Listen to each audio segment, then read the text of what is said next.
Good afternoon, everybody, and welcome into the Roll of Jays podcast. Jimmie Allen, Alex Drake, joined by Stephen Ashworth today here on the podcast. We're going to recap everything that happened at the Players Era Festival, the Nebraska game, Stephen's ankle, and a whole lot more here on the Roll of Jays podcast, brought to you by Pixel Fire Marketing inside the Pyramid Contractor Studio. Stephen, we got to start with the obvious question. How's the ankle treating you, and were you surprised with how much you were able to go in Las Vegas? Yeah, the ankle's been treating me well. Huge thanks to all the fans and family who reached out and shot me texts, said they were thinking about me, praying for me. And, I definitely am a believer in prayer and faith and thankful to God for the opportunity to, continue to play for him. And it was definitely a surprise with how quickly I was able to recover. Got the x-rays and MRIs after that Nebraska game. Wasn't looking too great with just the diagnosis, and then a lot of treatments with Ben McNair and then Jeremy Anderson as well, our strength coach. And so we do a few things just, all season long to try to keep the ankles healthy. And, when something like that unfortunately happens and you land on somebody's foot, you can't really stop your ankle from rolling, but all the treatments and things we do beforehand definitely help it recover faster. And so I was able to see, that manifest this past week, and was once again just super grateful for it. Stephen, going into your first game back, any hesitation or trust issues with the ankle at first, or how did you feel going in?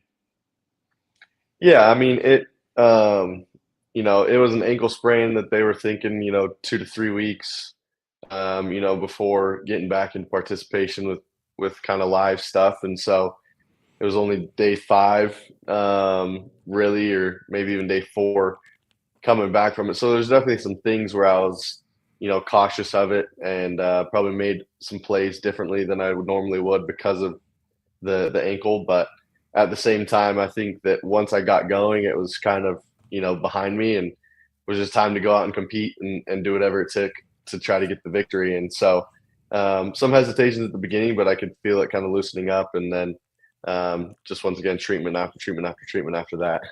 You've talked about this a little bit, but obviously the relationship with Mac has kind of grown a little bit, and we've seen a couple exchanges between the two of you in the couple games in Las Vegas, and you kind of almost shoot him away a little bit, and, saying, "Leave me out here. I'm good. I'm good. I'm good. I'm good." How much does that conversation sound different this year than if this injury would have happened to a year ago, in your opinion? Yeah, I think Mac has an understanding and respect for what I feel like I can and can't do on the basketball court, and he's a player's coach that trusts his players, gives us a lot of freedom, and so in a lot of ways, that's just me trying to communicate to him, where I feel like my body's at, and some of that in the Vegas tournament was a little bit due to foul, and then also due to kind of just minutes and the load that we wanted to kind of see, how many minutes I could really put on it and what the effect would be that next day. And so there was some of that to where it was, what we were kind of thinking, for the long-term health of the ankle and the rest of my body is on top of just, where we're at in that moment of the game type of a thing. How much of a discussion was there about, can you push it? Can you go, or should we wait, knowing that, hey, you have Kansas this week and Alabama and a long season ahead? I've been there as a player. Obviously, you are definitely trying to fight to get back in. But how much of that was a conversation with yourself, thinking long road? Yeah, definitely was talking through with all the medical staff, all the way up and down, and then as well with Coach Mack, just kind of understanding, it is an ankle injury. It was pretty severe. The body healed really quickly. How much do we want to push it, and how much longer will this linger by coming back, before we kind of thought it was, predicted to come back. And so there's a lot of, thinking, and also me just trying to be prayerful about it and recognize, what can I do and what's going to be best for the team in the long run. And, I felt like at the Players Era, there was a real chance and opportunity for us to, win that second game and then, go out of there 2-1. And, so I felt like it was worth it as well, just getting back into a rhythm before coming back and having a big game against Kansas to where, in between days I could rest and recover, kind of full 24/7 treatments going on at my house, at the facility, all those types of things. But you're right. Like, you got to weigh that in because, for some instances you could be, if you come back too soon, then you're 60% the whole season, as opposed to, maybe missing 2 or 3 more games and then coming back 100% for the rest of the season. But it's feeling really good, recovering super well, and then just continually kind of being mindful of it each day of how much load we want to put on it and how much recovery we want. Was there ever a discussion about maybe even you skipping Vegas and worrying just about rehab, or was that something you weren't willing to do and wanted to be with the team? No, yeah, the whole way I was going to go to Vegas regardless. Wanted to be with the guys, and I felt like being there with Jeremy and Ben, and the other, medical staff was going to be the best treatment options I had rather than staying home. And obviously when you travel, swelling, all those things when you're in an airplane happens. And so we had to deal with that as well on the way there and the way back. But at the same time, I felt like it was worth it. Just the mindset of, I'm going to be here, going to be with the team. It's over Thanksgiving, and kind of just that mindset, like you can't choose what happens to you in your life. There's going to be adversity. There's going to be, downfalls, but at the same time, you can choose how you react to it. And, that's kind of the way I try to live my life, and the message I wanted to, send to the team is that, we can be grateful in all circumstances. And it's just really about what we're focused on in our lives. Well, Steven, let's move away from the ankle and talk about some of the highlights that we saw in Vegas.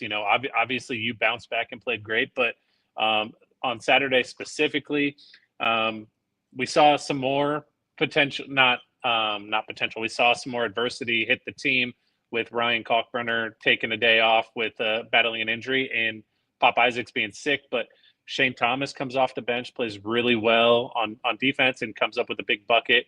Ty Davis seemed to get in a little bit more of a rhythm in that Saturday game, and a guy like Mason Miller gets off the snide and sees one go down. How good was Saturday for you guys as a team, top to bottom?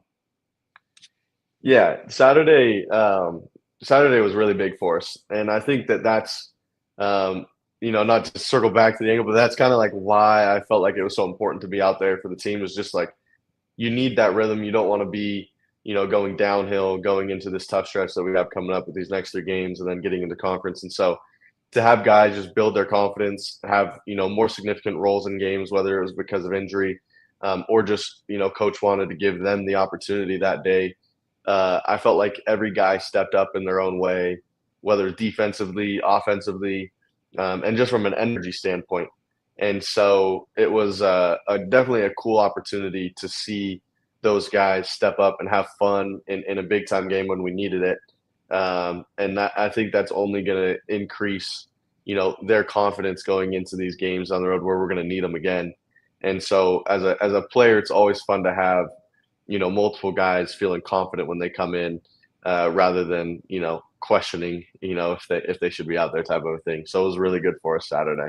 Yeah, and Pop was noticeably frustrated after the Texas A&M loss, and was asked specifically about getting you back, even the game prior. And can you talk a little bit about what your guys' relationship has been like? Because it was almost like he was clamoring for his family to come back, type thing, in the San Diego State loss. He was like, John Bishop had asked him, what was it like not having Stephen Ashworth back, and not having Stephen Ashworth today? And his immediate response, "We need to get him back soon."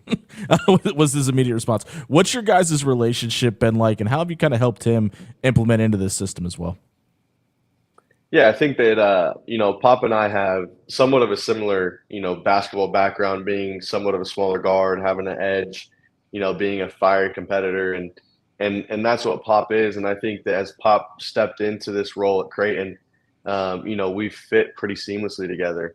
And, both of our abilities to make decisions with the ball and pick and roll, and then also to play off ball, and then the versatility and transition as well, I think, complements each other super well. And I could feel it in the first game when he wasn't on the court, and I think he could kind of feel it when I wasn't on the court as well.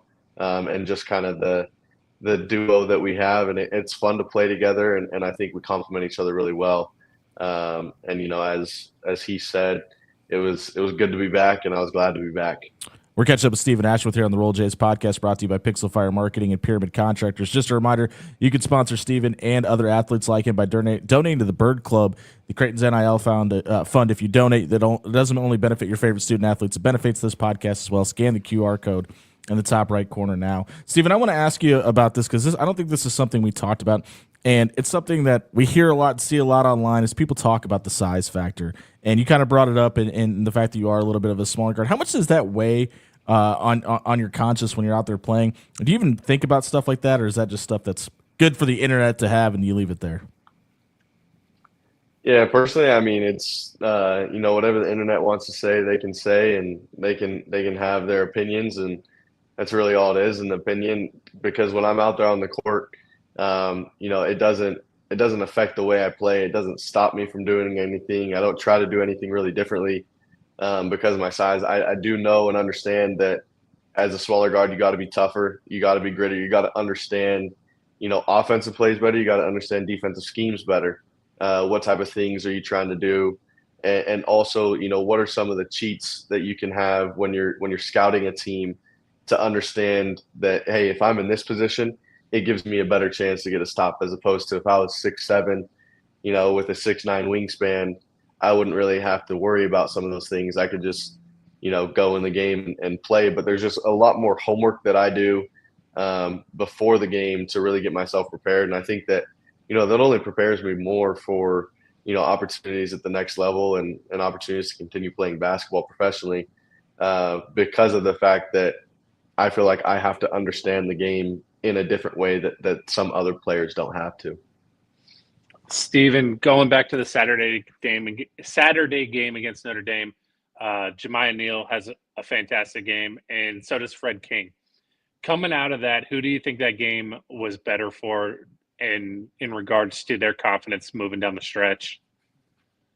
Yeah, that's a good question. I think that Fred had a great tournament the whole time, just with the minutes that he came and brought energy and made effective plays, and then played great at Notre Dame. But I think that for Jimmie to see the three ball go down more consistently for him in game, because I mean, he's making them in practice, he's making them when he's contested in practice. It's not just stand and jump shots in practice. Like, he's seen it go in, but to see it go in consistently in a game, and also some really big ones when Notre Dame was making a run and kind of gave us that opportunity to extend another lead and build another cushion, I think was really big for him. And I think just big for the whole team to be able to see, those shots go in, because then it just does so much more for our spacing on the perimeter as well when he's knocking down those shots, because of how assertive he can be in the lane. Now, knowing Fred obviously is not Ryan Kalkbrenner. Ryan Kalkbrenner is a one of one, right? Like, there's not too many of him running around.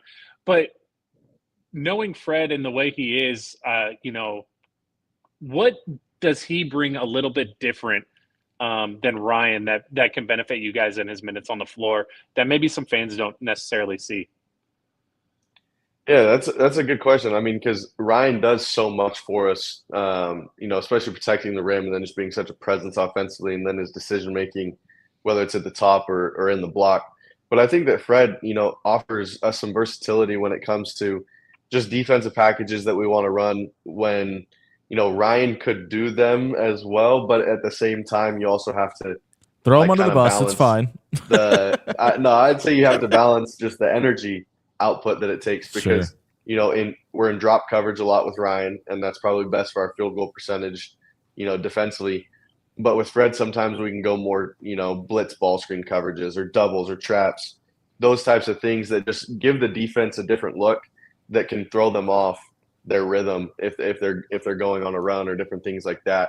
And then I think that Fred, he's done a really, really good job of setting some very physical screens. I feel like when Fred is setting screens in the high pick and roll in those different places, a lot of times my defender is completely wiped out. And so, they think twice about that screen coming. Yeah. Now we just hope it doesn't end up in a foul for my guy Fred. But at the same time, it's his physicality on the floor is really good for us. you guys obviously have the 3-game skid. Get back on track on Saturday. Get the win over Notre Dame, and your prize for that is the number 1 team in the country is coming to town. How has preparation looked for Kansas? What are you excited about that you bring to the table against the Jayhawks tomorrow night? Yeah, Kansas is a really talented team. They're not the number 1 team in the country by accident. They've earned it. They deserve it. They've got a lot of talent as well as just a great system and coaching staff. And so the challenge is high, but at the same time, I think we're ready to meet the challenge. And personally, coming off of that 3-game skid, although it wasn't fun to lose, I feel like we actually did a good job as a team learning from the losses and in a way building on those things of what we saw as our deficiencies. And I think in the Texas A&M game, I was very pleased that our physicality was just much better. We matched their toughness, whereas I felt like in maybe the Nebraska and San Diego State game, we kind of withered away from that physicality. And so Wednesday, it's going to be a physical game. It's going to be a dogfight. We're going to have to match their physicality and energy. Dickinson's an All-American for a reason. And, even when he misses his first shot, his second attempt is almost 100%, it feels like. So got to make sure you get him off the boards. And then really, if we can get stops, push and transition and find, guys out ahead to really put pressure on the rim and then find 3-point shooters as well.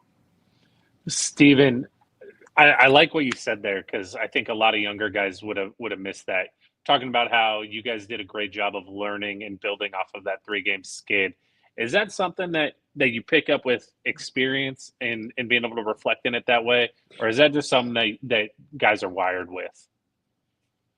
Yeah, I think that throughout the years of playing college basketball, you pick that up. Some guys, it's a trait that you have to learn, and some guys already just are kind of built with it. And there's definitely a balance because you have to have the mindset that losing isn't what we do, and it's not. We don't accept losing, but it's going to happen throughout a season. There hasn't been an undefeated college basketball team since like the '70s, Indiana or whatever. Is it even earlier than that, Jimmy? Or no, you got it. You're good. Go ahead. Jimmy's Googling it. Illinois tried in the early 2000s. Gonzaga was close, right? And so I think our perspective on that is you can't win a championship in November, and we lost a few games, but everything we want as a team, every goal that we have set, and that we're striving towards is still attainable, and so. You can't let some hiccups and some bumps in the road really throw you off of what your ultimate goals are. And I think that younger, maybe freshmen or sophomores can get so caught up of like, oh, we lost again, and we lost again, and then you start feeling the pressure of like, oh, we got to get a win, and then you're not playing your same type of basketball. And so you definitely just have to take it as it comes, but at the same time, then you got to flip the switch because there's some instances where those young freshmen don't even really care win or loss. They're actually just more so looking at the box score, seeing did I play good, those types of things, and that's not good either. So you got to balance it to where you care enough about making sure the team wins, but at the same time not getting in your feelings and playing the victim card like poor me, because at the end of the day, nobody really cares. You just got to go win, and so I think that we learned from it for sure this past week, which I was happy about. What I was going to ask, and I think we're going to turn this into a new bit on the show, is I think we might just turn this into the Stephen Ashworth trivia question. Yes, 1976, the last time an undefeated team. I was going to ask you if you knew it was Indiana, but you already got that. Do you know how many – I'll let you think about this. Do you know how many teams have gone undefeated as a total in college basketball? Total undefeated national champion. Yep, all time. All time. I feel like it's like just barely single digits. I feel like UCLA teams had a run where they were, some undefeateds. I know, obviously. I'll give you a hint. There was 4 UCLA undefeated teams. Okay, 4. I'm going with 9. 7. You were close. That was you're in the ballpark though. This is the Roll Jays podcast. brought to you by Pixel Fire Marketing, Pyramid Contractors, and the Bird Club NIL Collective. For Creighton, we're catching up with Steve and Ashworth. Steve, we'll kind of get you out of here on this because we know you got things to go do. Walk us through what a week in Vegas looks like when you are a part of a tournament like this. What were your overall thoughts on the Players Era tournament, and what was your feeling at the beginning and at the end of the weekend? Yeah, at the beginning, I was definitely excited. This is a first tournament of its kind. It really feels like the future of college basketball, not only for these multi-team events, in the preseason, but also, the end of season. Maybe even the conference. There's just so much that goes into these that the new model of college athletics kind of requires. In a way, these tournaments that are paying teams, and then there's also a reward prize at the end of it. And so I was excited about that. And throughout the week, I felt like the NIL events and the things that we were scheduled to do, were seamless. We went through each station, pretty quickly.